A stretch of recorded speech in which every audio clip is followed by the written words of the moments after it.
Jadi untuk menyembuhkan, bukan hanya mengobati, tapi menyembuhkan penyakit hati kita, menyembuhkan penyakit yang ada pada jiwa kita.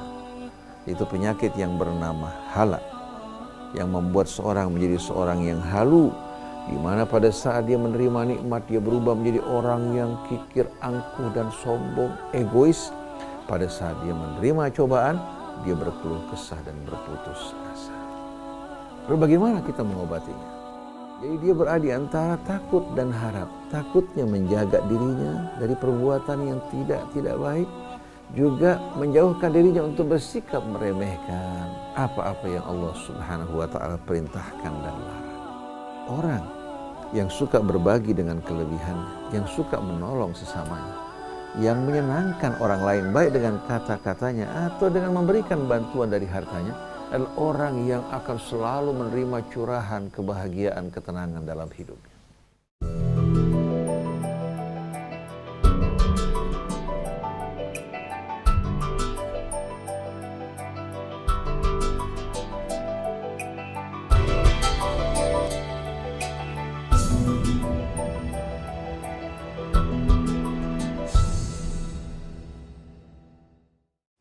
A'udzu billahi minasyaitonir rajim.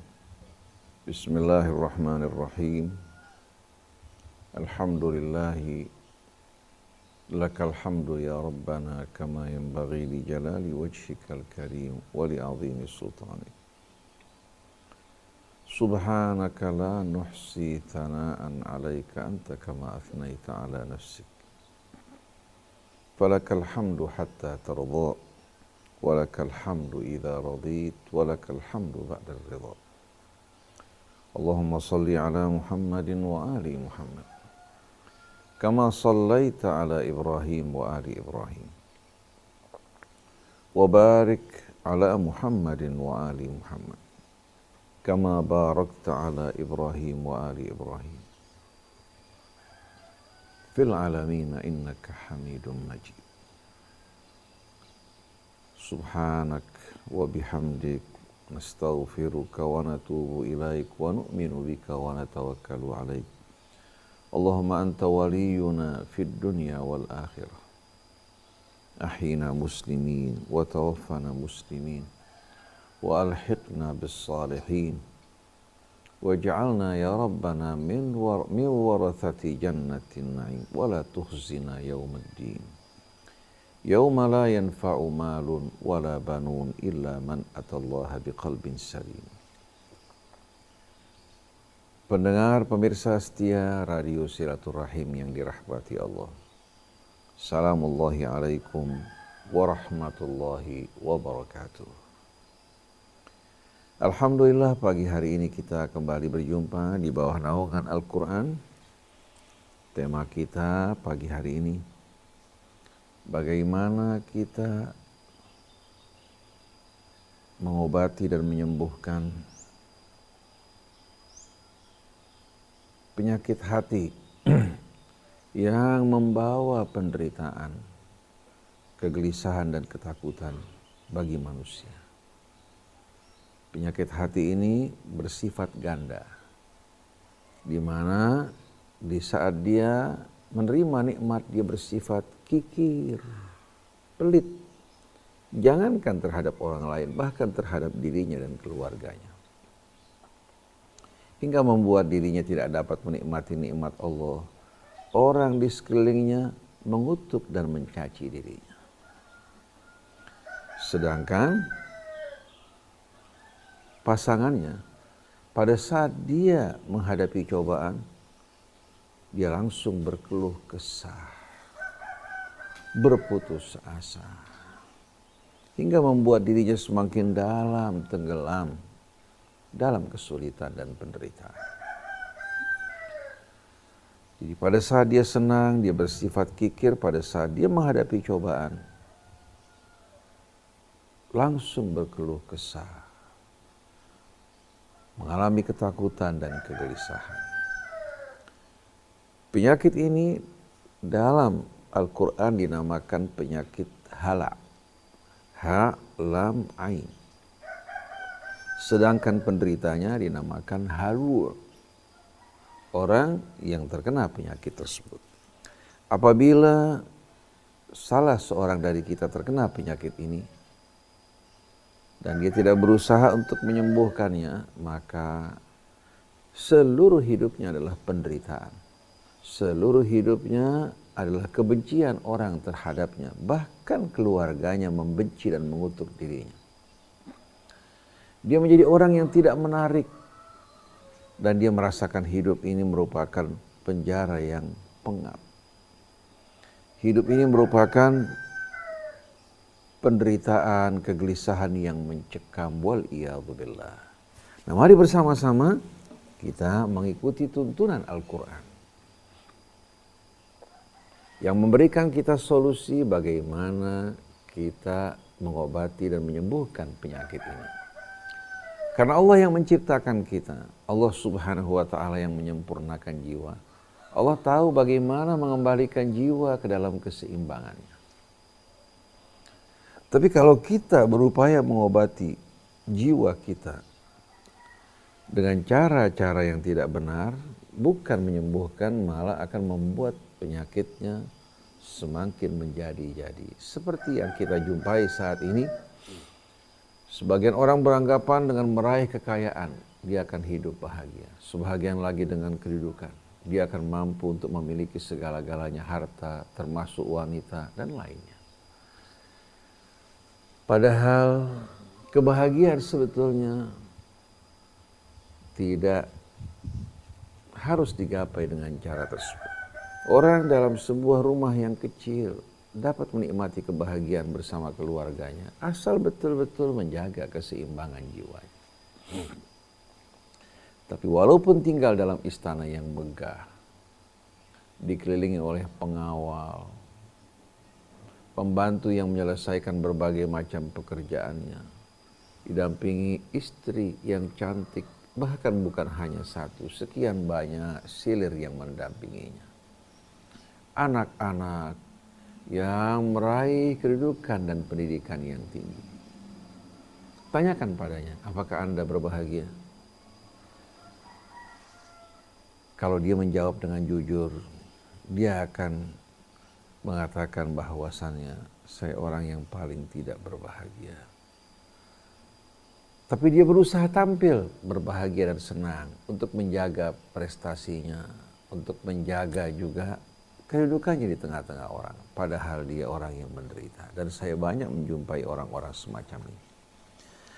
Nah, ikhwan akhwat yang dirahmati Allah, solusi dan obat yang Allah Subhanahu wa Ta'ala berikan dan dapat menjamin kesembuhan jiwa kita bila kita ikuti.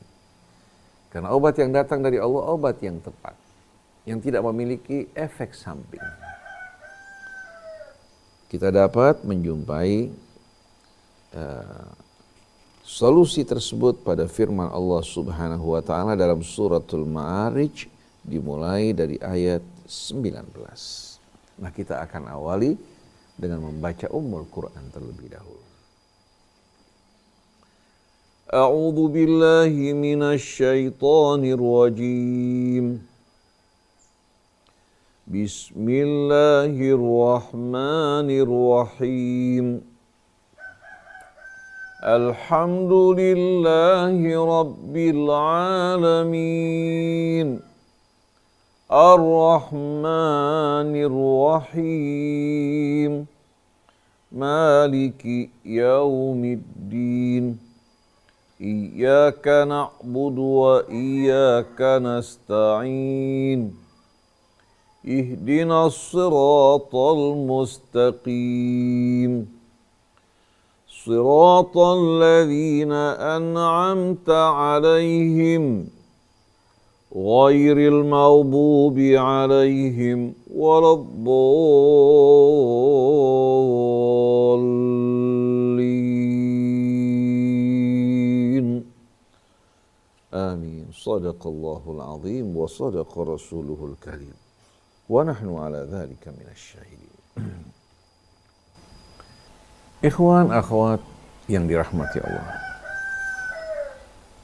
Allah Subhanahu wa Ta'ala menciptakan manusia pertama kali dalam keadaan yang sebaik-baik.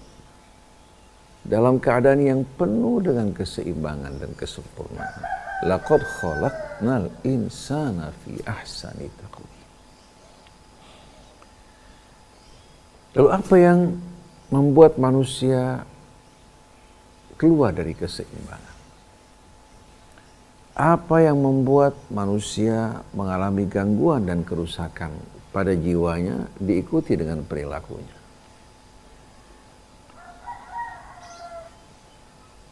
Pendidikan yang salah, kebiasaan-kebiasaan yang dibiasakan atas dirinya yang tidak benar. Begitu pula pengaruh dari hawa nafsunya yang mengikuti bujuk rayu syaitan. Tidak mendapatkan pendidikan dari mulai dini untuk dapat memahami betul-betul tujuan hidupnya yang benar. Bagaimana cara hidup yang benar? Yang semua ini dijawab oleh Allah Subhanahu wa taala melalui kitabnya dan tuntunan para nabi yang menerangkan kepadanya dari mana dirinya berasal.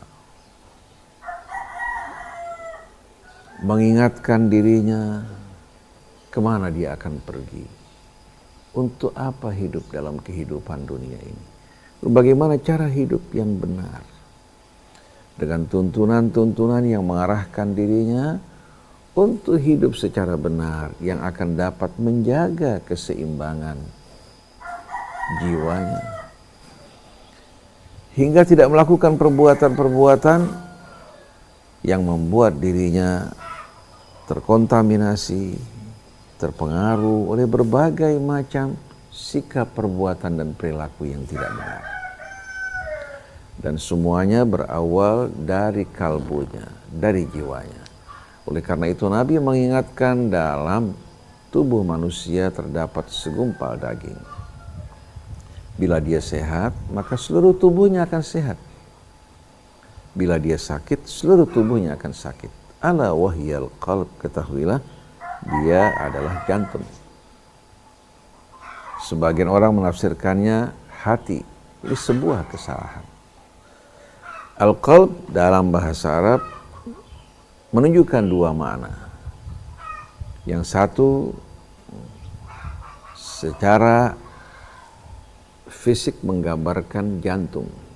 Bagaimana peran jantung kita yang memompa darah ke seluruh tubuh hingga setiap sel-sel tubuh kita menerima nutrisinya. Begitu pula oksigen pun dipompa ke seluruh tubuh ya, melalui jantung yang dihasilkan oleh paru-paru yang bekerja ya, untuk mensuplai oksigen.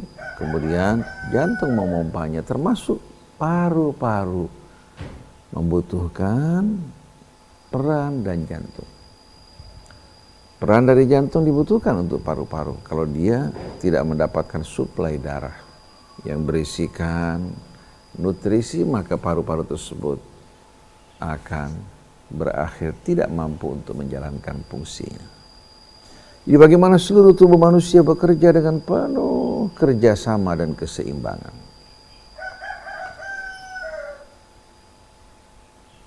Dan jantung memiliki peran yang begitu vital dalam tubuh manusia di samping organ-organ tubuh yang lain. Jantung kita sehat, seluruh tubuh kita, organ tubuh kita insya Allah dalam keadaan sehat. Tapi bila jantung kita mengalami gangguan akan terasa langsung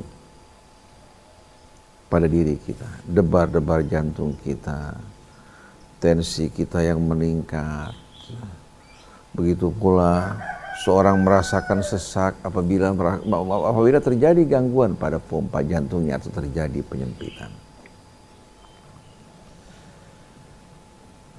Nah, makna yang lain dari al-qalb yaitu markazul masyair, pusat dari perasaan kita. Dan di sana juga pusat kendali, di mana keputusan, kebijakan diambil oleh kalbu. Kalbu yang mengambil keputusan, apakah akan melakukan sesuatu atau tidak melakukan. Nah, kalbu ini akan bersikap baik dan benar apabila dia mengikuti informasi, masukan-masukan yang benar, dan kalbu ini betul-betul dibiasakan melakukan hal yang benar hingga mencintai kebenaran. Tapi apabila kalbu ini mendapatkan masukan-masukan yang salah, terbiasa melakukan hal-hal yang tidak baik, hingga nafsunya berkuasa atas dirinya, dipengaruhi oleh syaitan, maka akan lahir berbagai macam penyimpangan. Nah, sebagaimana jantung seseorang sehat, tubuhnya akan ikut sehat, begitu pula kalbunya yang lain, yang sering dikatakan sebagai jantung hati. Kalbunya yang lain di mana emosi, perasaannya terdapat di dalamnya. Begitu pula pengambilan keputusan juga terdapat di sana. Dan kelak akan dipanggil di hadapan Allah Subhanahu wa ta'ala. Tubuh hanya merupakan pakaian, bukan merupakan bala tentara bagi hati atau bagi jantung kita. Bagi jantung maksudnya bagi kalbu kita. Oleh karena itu yang akan dipanggil di hari kemudian nanti adalah jiwa kita, kalbu kita. Ya ayyatuhan nafsul mutmainnah, irji'i ila rabbik. Begitu pula yang bertanggung jawab atas perbuatan buruk juga jiwa kita. La yukallifullahu nafsan illa wus'aha laha ma kasabat wa 'alaiha maktasabat. Jadi secara anatomi dia menggambarkan jantung, sedangkan secara maknawi menggambarkan kalbu dalam arti yang lain, di mana perasaan manusia bergelora di dalamnya, suka bencinya, begitu pula kecondongan kepada yang baik maupun yang buruk. Pengambilan keputusan semua berasal dari kalbunya. Oleh karena itu untuk memperbaiki cara hidup kita, perilaku kita, diawali dengan memperbaiki kalbu kita. Apabila kalbu kita kembali kepada Allah, berserah diri kepadanya, beriman akan kekuasaannya, akan keesaannya, bersandar kepadanya dengan memahami kebesaran dan keagungannya, maka kalbu ini akan tenang dan tentram. Tapi di saat dia disandarkan kepada selain Allah, maka kalbu akan mengalami kegelisahan dan keresahan. Maka Allah Subhanahu wa ta'ala dengan rahmatnya, dengan kebijaksanaannya membimbing kita bagaimana kita menjaga kalbu kita agar selalu dalam keadaan sehat, hingga kita juga dapat menjalani kehidupan kita dengan benar dan sehat. Kemudian Allah mengingatkan akan penyakit-penyakit yang dapat merusak kalbu kita. Nah, di antaranya penyakit hala yang tadi kita sebutkan, di mana seseorang di saat terkena penyakit tersebut akan lahir pengaruh yang ganda. Yang satu apabila menerima nikmat akan bersikap kikir, apabila menghadapi cobaan akan berkeluh kesah dan berputus asa. Allah berfirman, innal insana khuliqa halu'a idza massahu syarru jazua wa idza massahu khairu manu'a. Sesungguhnya manusia diciptakan Allah Subhanahu wa ta'ala mudah sekali terkena penyakit yang bernama hala hingga menjadi seorang yang halu. Bukan berarti dari mulai pertama dia membawa penyakit tersebut, tidak. Pada saat pertama kali lahir dalam keadaan yang penuh keseimbangan. Tapi manusia di saat dia lupa kepada Allah, tidak mengikuti bimbingan petunjuk Allah, akan terkena penyakit tersebut hingga menjadi seorang yang halu. Innal insana khuliqa halu'a. Sesungguhnya manusia diciptakan Allah mudah sekali terkena penyakit hala hingga menjadi seorang yang halu. Idza massahu syarru jazua wa idza massahu khairu manu'a. Penyakit ini membuat dirinya begitu dia menerima cobaan, menghadapi mara bahaya, berubah menjadi orang yang berkeluh kesah. Tapi sebaliknya di saat dia menerima kebaikan, menerima nikmat, berubah menjadi orang yang kikir, angkuh dan sombong.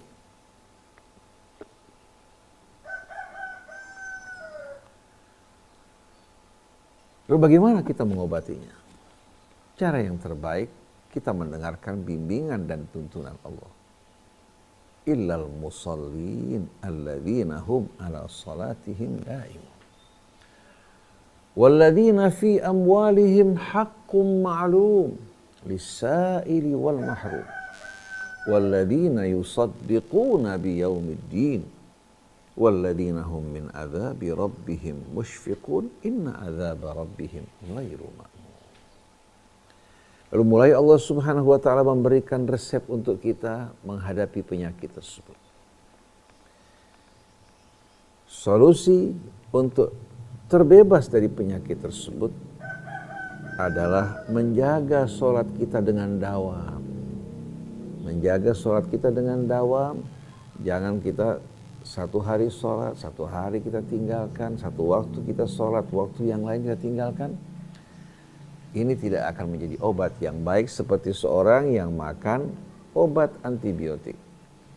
Dia makan satu hari, besok dia tidak makan. Atau pagi dia makan, siang dan sore dia tidak makan. Akhirnya membuat penyakit tersebut bukan sembuh, tapi membuat penyakit tersebut akhirnya kebal terhadap obat tersebut.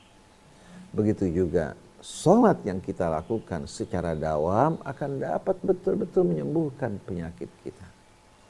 Tapi kalau kita lakukan tidak secara dawam, terkadang kita sholat, terkadang tidak sholat, maka akan membuat wal'iyadzubillah sholat kita tidak menimbulkan pengaruh. Jadi illal musallin alladzina hum ala salatihim daimun, orang yang dibebaskan dari penyakit halak tadi adalah orang-orang yang dawam dalam melakukan sholat mereka.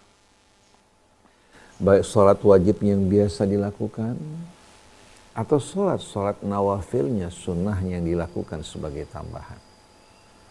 Yang ikut membantu untuk menambal kekurangan sholat kita dan menyempurnakannya. Membuat hati selalu dekat dengan Allah.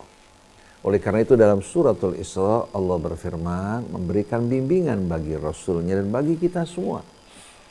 Aqimis salata liduluki syamsi ila ghasaqil lail. Dirikan salat.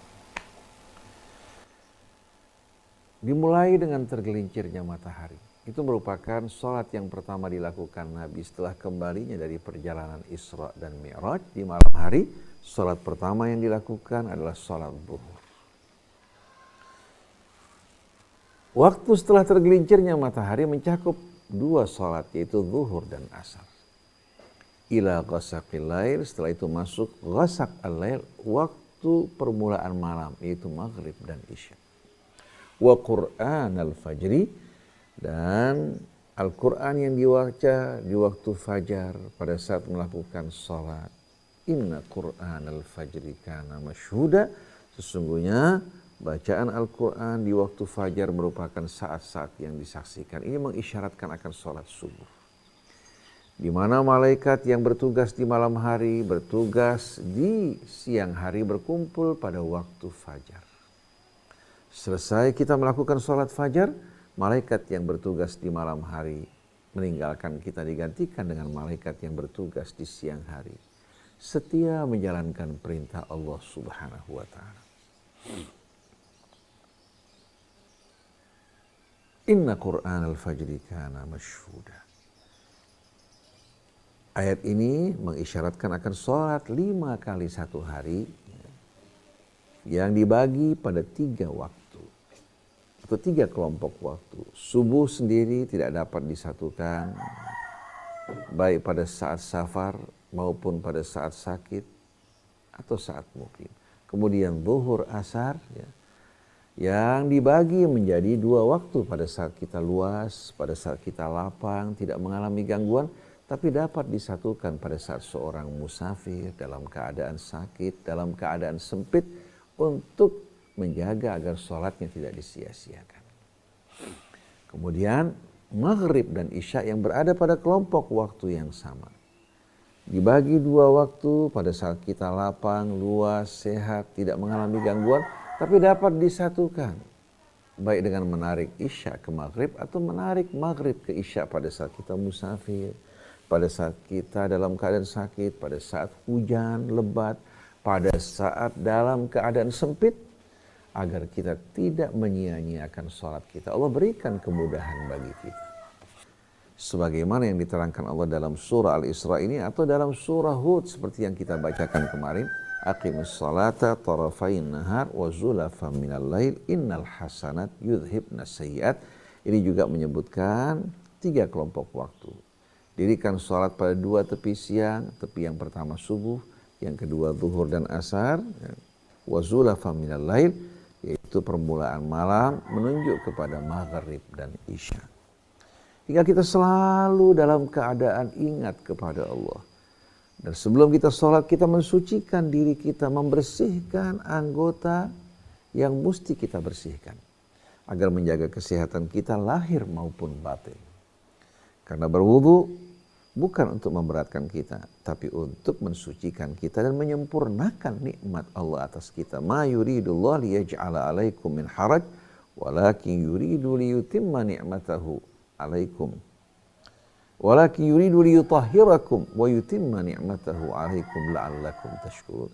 Allah tidak ingin menyempitkan kalian pada perintah untuk bersuci ini, tapi tujuannya mensucikan kalian dan menyempurnakan nikmatnya atas kalian.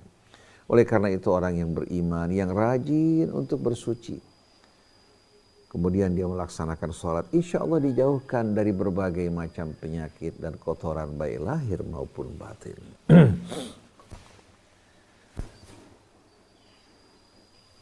Setelah Allah Subhanahu wa ta'ala menerangkan sholat yang wajib yang Allah wajibkan atas kita, setelah itu Allah tambahkan bagi nabinya dan kita, wa minal laili fatahajjat bihi nafilatan lak asa an yab'atsaka rabbuka maqaman mahmuda. Dan pada waktu malam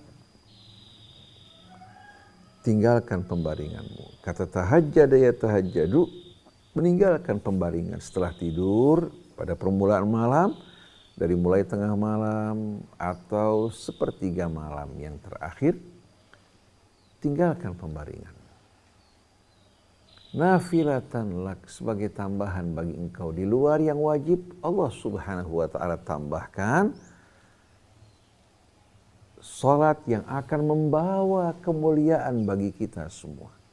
Oleh karena itu Allah tambahkan asa an yab'atsaka rabbuka maqaman mahmuda. Dengan tambahan salat ini Tuhanmu akan membangkitkan engkau dalam kedudukan yang terpuji.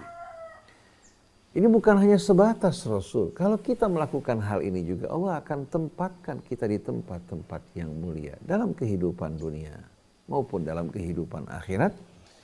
Dan Allah Subhanahu wa ta'ala akan mudahkan urusan kita. Karena bangun di waktu malam ini membantu kita untuk melapangkan jiwa kita, menenteramkan hati kita, memudahkan urusan kita.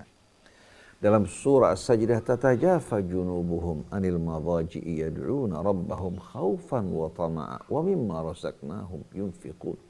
Fala ta'lamu nafsum ma ukhfiya lahum min qurrati a'yun jazaa'an bima kanu ya'malun. Mereka meninggalkan pembaringan mereka di malam hari. Mohon kepada Tuhan mereka. Penuh dengan rasa takut. Bukan takut Allah memzalimi dirinya. Takut kalau kemaksiatannya akan membuat dirinya jauh dari Allah. Tama'a, penuh dengan harap kepada rahmat Allah dan ampunannya. Jadi dia berada di antara takut dan harap. Takutnya menjaga dirinya dari perbuatan yang tidak baik. Juga menjauhkan dirinya untuk bersikap meremehkan apa-apa yang Allah Subhanahu wa ta'ala perintahkan dan larang. Membuat dirinya tidak menyombongkan diri, sedangkan harapannya membuat dia terbebas dan jauh dari rasa putus asa. Bagaimanapun besar dosanya, dengan rahmat yang Allah Subhanahu wa ta'ala janjikan, dia memiliki harapan hingga tidak mengenal putus asa dalam hidup ini. Di saat dia berbuat salah, dia segera kembali kepada Allah Subhanahu wa ta'ala. Wa mimma razaqnahum yunfiqun. Di samping dia salat yang wajib, bangun di waktu malam, dia juga gemar menginfakkan hartanya di jalan Allah. Dia bukan hanya bahagia pada saat dia menerima, tapi dia lebih berbahagia lagi pada saat dia berbagi. Dia berbahagia di saat dia menerima dari Allah dan dia menahan tangannya untuk meminta kepada selain Allah Subhanahu wa ta'ala. Seandainya menerima kebaikan dari sesama manusia, dia berusaha untuk membalasnya lebih baik atau yang serupa dengan apa yang diberikan. Kalau dia tidak mampu untuk membalas secara materi, dia mendoakan orang-orang yang memberikannya agar mendapatkan rahmat, selawat dan ampunan dari Allah Subhanahu wa taala. Hingga membuat kehidupan mereka betul-betul penuh dengan suasana zikir, fikir yang membawa ketenangan, ketenteraman. Bukan kita gundah gulana bergelisah karena dunia yang membuat kita mabuk. Semakin mabuk, semakin penat, resah hidup kita. Ternyata dunia tidak memuaskan kita seperti orang yang minum air laut. Semakin diminum, semakin berat rasa hausnya. Itulah kehidupan dunia, berbeda dengan kita yang mendekat kepada Allah, bermunajat kepadanya, berharap dan takut padanya, memberikan rasa aman dan tenteram. Jadi wa minal laili fatahajjat bihi nafilatan lak asa an yab'atsaka rabbuka maqaman mahmuda. Dalam As-Sajdah, fala ta'lamu nafsum ma ukhfiya lahum min qurrati a'yun. Maka tidak ada satupun orang yang tahu apa yang Allah telah sediakan baginya dari berbagai macam anugerah karunia Allah yang akan membuat hati mereka, jiwa mereka tenteram, hingga pandangan mereka juga pandangan dengan penuh ketenteraman. Bukan bergelisah seperti orang yang mengejar dunia ke sana kemari. Jazaa'an bima kanu ya'malun, balasan atas apa yang mereka lakukan. Jadi ikhwan akhwat yang dirahmati Allah, salat ini sebetulnya merupakan amal yang akan dapat membuat kita menyatu bersama seluruh alam, bertasbih, memuji kebesaran keagungan Allah, ruku dan sujud di hadapan kebesaran yang akan membuat kita tidak hidup sendiri, tidak merasakan sepi karena kita bersama alam raya merasakan betul-betul kebesaran dan keagungan Allah Subhanahu wa taala. Kita bukan lagi menghadapi dunia dengan kacamata yang sempit, dengan pandangan yang sempit melihat kemampuan kita, tapi kita memandang dunia dengan kebesaran dan keagungan Allah hingga melihat dunia begitu kecil. Tapi orang yang memandang dunia dengan besar, maka dia akan tertutup, terhalang untuk dapat melihat Allah. Bersiap juga menghadapi hari akhir. Seandainya dia berbuat kebaikan semata-mata untuk dunia, bukan untuk mengharapkan ridha Allah atau bekal bagi hari akhir. Lalu Allah ajarkan doa. Pada saat bangun malam, wa qur rabbi adkhilni mudkhala sidqin wa akhrijni mukhraja sidqin waj'alni min ladunka sultanan nasira. Kemudian katakanlah, wahai Tuhanku, adkhilni mudkhala sidqin, masukkan aku ke tempat masuk yang benar. Begitu juga wa akhrijni mukhraja sidqin, keluarkan aku juga dari tempat keluar yang benar. Hingga langkahku, sikapku, perbuatanku, kebijakanku selalu dalam kebenaran, baik keluar maupun masuk. Waj'alni min ladunka sultanan nasira, dan jangan tinggalkan aku sendiri, ya Allah. Tapi jadikan bagiku, kirimkan bagiku, ya Allah, dari sisimu pendukung, pembela yang akan selalu membela aku. Hingga Allah berikan kesuksesan dalam semua usahanya dan langkah-langkahnya selalu dalam kebenaran. Wa qul ja'al haqq wa zahaqal batilu innal batila kana zahuqa. Dan katakanlah, datang kebenaran, yang batil akan tersisih dan tersingkap. Innal batila kana zahuqa, sesungguhnya kebatilan adalah hal yang bersifat rapuh, yang menuju kehancuran, kerusakan. Dia tidak memiliki fondasi yang kuat. Dia merupakan sesuatu yang tumbuh mirip dengan benalu. Dia tidak memiliki akar secara mandiri, tapi sesuatu yang muncul bagaikan tufaili, bagaikan benalu. Oleh karena itu, dia tidak memiliki tempat di alam raya ini. Kelahirannya adalah sebagai akibat dari apa? Dari penyimpangan dan pelanggaran manusia. Pelanggaran-pelanggaran manusia yang menyebabkan lahirnya wal'iyadzubillah hal-hal yang batil. Beda dengan kebenaran kebaikan yang langsung datang dari Allah Subhanahu wa ta'ala. Ketika Allah mengarahkan manusia berumah tangga, hidup berpasang-pasangan, agar terhindar dari berbagai macam penyakit, baik penyakit yang menyerang kelaminnya di saat dia berhubungan secara liar, atau kegeresahan, kegelisahan akibat dia melakukan perbuatan-perbuatan yang tidak benar. Karena orang-orang yang berzina jiwanya selalu bergelisah. Jiwanya selalu tidak merasakan rasa aman dan tidak pernah merasakan rasa puas. Nafsunya bagaikan api yang membakar dirinya, yang selalu menuntut bahan bakar. Datang kebenaran, kebatilan akan tersisi dengan sendirinya. Karena kebatilan bersifat zahuk, bersifat rapuh, hancur, lemah. Tidak memiliki sama sekali fondasi yang kokoh dan kuat, tapi dia menumpang pada pohon-pohon yang hidup. Dia merupakan hal-hal yang lahir dan muncul akibat dari penyimpangan-penyimpangan perilaku manusia. Setelah itu Allah memberikan petunjuk bagi kita, wa nunazzilu minal qur'ani ma huwa syifaa'un wa rahmatun lil mu'minin, dan kami menurunkan dari Al-Qur'an. Di samping dia sebagai petunjuk, sebagai pedoman hidup, dia juga merupakan syifa, penyembuh dan rahmat bagi manusia. Jadi berbagai macam penyakit yang menimpa manusia akibat cara hidup mereka yang tidak benar, akibat penyimpangan mereka, dengan Al-Quran Allah subhanahu wa ta'ala luruskan pemikirannya. Allah subhanahu wa ta'ala terangi juga pandangan hidupnya hingga dapat membedakan mana yang benar dan mana yang salah. Begitu pula Allah teguhkan hatinya untuk memilih kebenaran, dan Allah berikan dukungan dengan keyakinan, ketentraman yang membuat imannya bertambah dari hari demi hari. Berbeda dengan kebatilan, keburukan yang menimbulkan keresahan, kegelisahan hingga dia kehilangan pegangan hidupnya. Akhirnya syaitan membalik keadaan, membuat dia melihat yang batil adalah hak, yang hak adalah batil. Baru dia menyadari pada saat akhir-akhir hidupnya, wal'iyadzubillah. Setelah waktu terlambat, baru dia menyadari bahwa selama ini dia hidup dalam kesalahan. Jadi ikhwan akhwat yang dirahmati Allah, salat dengan menjaga betul-betul secara dawam, sebagaimana yang Allah subhanahu wa ta'ala perintahkan kepada kita. Baik pada waktu luangnya kita menjalankan sebanyak 5 kali satu hari seperti yang dilaksanakan Rasul, keluarga Rasulnya dan para sahabatnya.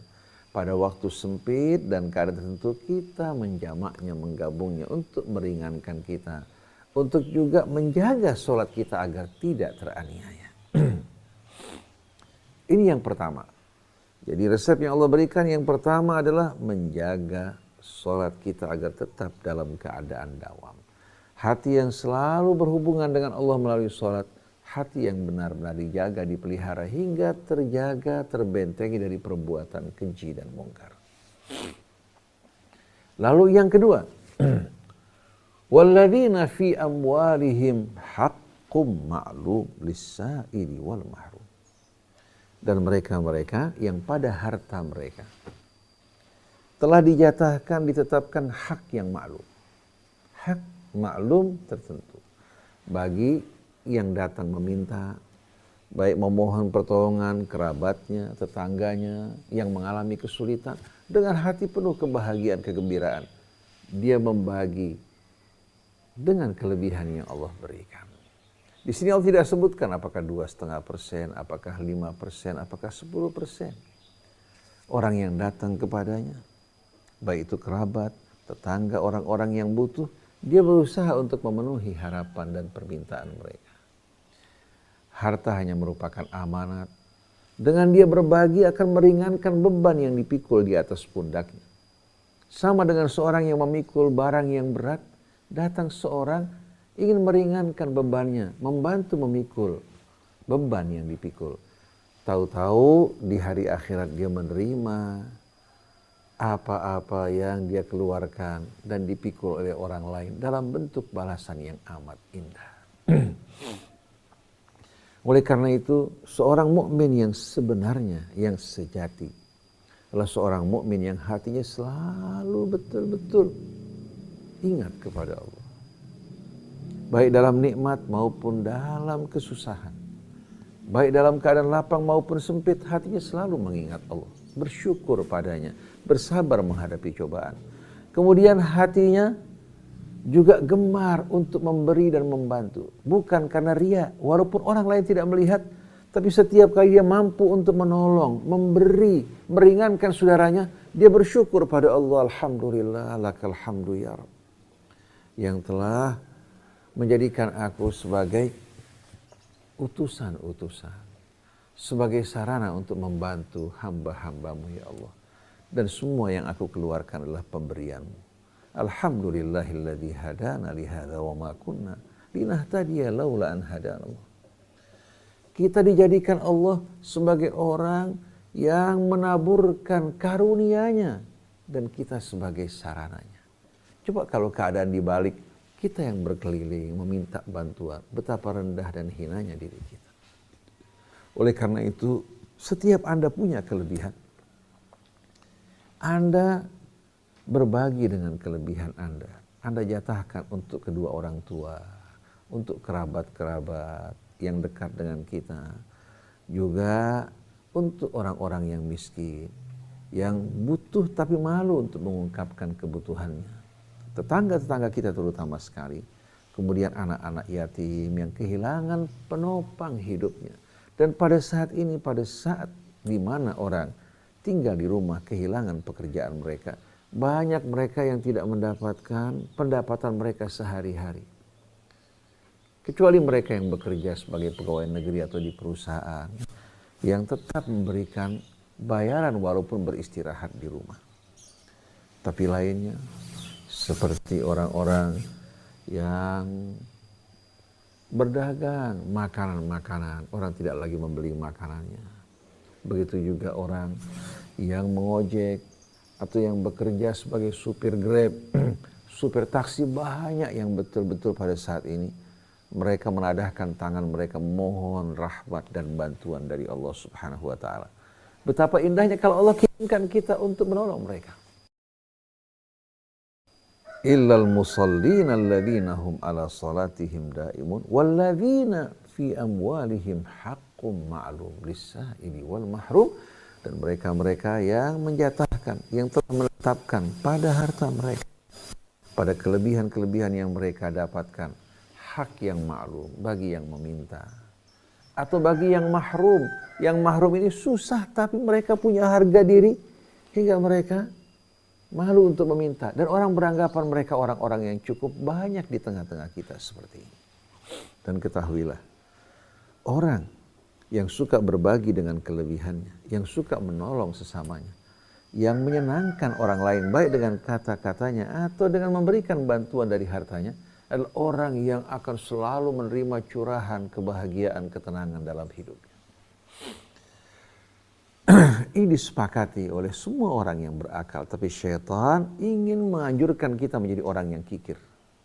Hingga membuat akhirnya kita menderita, kita membuat orang di sekeliling kita juga menderita. Akhirnya keluarga kita berharap agar kita cepat-cepat dipanggil oleh Allah Subhanahu wa taala. Keluarga kita tidak merasa nyaman kalau kita berada di tengah-tengah mereka. Lain dengan orang yang karim dengan ucapannya, dengan sikapnya, dengan pemberiannya, hingga menolong sesama mereka. Coba biasakan kita dengan sikap dan perbuatan seperti ini. Setelah itu, walladzina yusaddiquna biyaumiddin. Dan mereka-mereka yang benar-benar yakin, beriman kepada hari pembalasan. Bukan hanya percaya. Kalau percaya, banyak orang yang percaya mengenai hari akhirat, percaya kepada Al-Quran sebagai kitab suci, percaya kepada Rasulnya Muhammad SAW, tapi perbuatannya tidak sesuai dengan apa yang dipercayai. Oleh karena itu ini baru percaya, belum iman. Sedangkan tasdik berbeda. Tasdik itu saddaqa yusaddiqu, apa yang di hatinya dibuktikan, dibenarkan melalui amal. Iblis walaupun dia mengenal Allah, mengenal malaikatnya, mengenal surga sama nerakanya, tapi tidak masuk dalam kategori makhluk yang beriman. Allah dengan jelas mengatakan aba wastakbar, karena dia percaya, dia tahu, tapi dia ingkar, di mana perbuatannya menolak apa yang diyakini. Oleh karena itu Allah gunakan kata walladzina yusaddiquna biyaumiddin, mereka-mereka yang betul-betul meyakini hari pembalasan dan amal mereka, hidup mereka betul-betul membuktikan akan keyakinan mereka. Mereka bukan beramal untuk kehidupan yang cepat, untuk tujuan yang singkat dunia, kedudukan, harta, wanita, dan berbagai macam kesenangan dunia, tidak. Ini semua hanya menjadi jalan yang dilalui, tapi tujuan utamanya adalah Allah dan hari akhir. Dia selalu berhati-hati, dia selalu menjaga dirinya agar betul-betul dia dan keluarganya selamat di hari pembalasan nanti.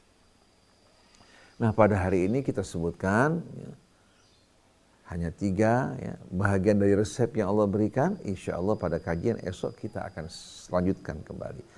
Jadi untuk menyembuhkan, bukan hanya mengobati, tapi menyembuhkan penyakit hati kita. Menyembuhkan penyakit yang ada pada jiwa kita. Itu penyakit yang bernama hala, yang membuat seorang menjadi seorang yang halu, di mana pada saat dia menerima nikmat, dia berubah menjadi orang yang kikir, angkuh, dan sombong, egois. Pada saat dia menerima cobaan, dia berkeluh kesah dan berputus asa. Nah, solusi yang Allah berikan pertama-tama menjaga sholat agar betul-betul kita lakukan secara dawam dengan menjaganya secara baik. Kemudian yang kedua, kita menetapkan pada harta kita jatah untuk orang-orang yang meminta. Baik kerabat kita, tetangga kita, atau orang-orang yang mahrum, yang butuh tapi mereka malu untuk menyatakan kebutuhan mereka. Yang ketiga adalah meyakini hari pembalasan dan kita buktikan melalui amal dan sikap kita. Jadi al-iman adalah ma waqara fil qalbi, yang menetap dalam kalbu, wa saddaqahul amal, dan dibuktikan melalui amalnya. Kalau iman bersemayam di hati tapi tidak dibuktikan melalui amal, maka itu bukan iman, tapi itu hanya sebatas percaya. Belum masuk dalam maksud keimanan seperti yang diterangkan Allah Subhanahu wa taala. Demikianlah ikhwan akhwat yang dirahmati Allah Subhanahu wa taala. Mudah-mudahan renungan kita pada pagi hari ini dari surah Al-Ma'arij akan membantu kita betul-betul untuk terbebas dari kegelisahan, keresahan yang selama ini melanda masyarakat kita. Baik diakibatkan oleh corona maupun oleh sebab-sebab yang lain. Karena kekurangan rezeki, atau disebabkan karena problema rumah tangga. Kalau ingin betul-betul hidup dalam keadaan rukun, suami, istri, dan anak hendaknya betul-betul meresapi bimbingan dan petunjuk Allah ini. Tidak akan sia-sia, tidak akan kecewa, dan tidak akan timbul efek samping dari obat dan resep yang Allah Subhanahu wa taala berikan kepada kita. Subhanakallahumma wa bihamdik asyhadu an la ilaha illa anta astaghfiruka wa atubu ilaik wal afu minkum. Wassalamu alaikum warahmatullahi wabarakatuh.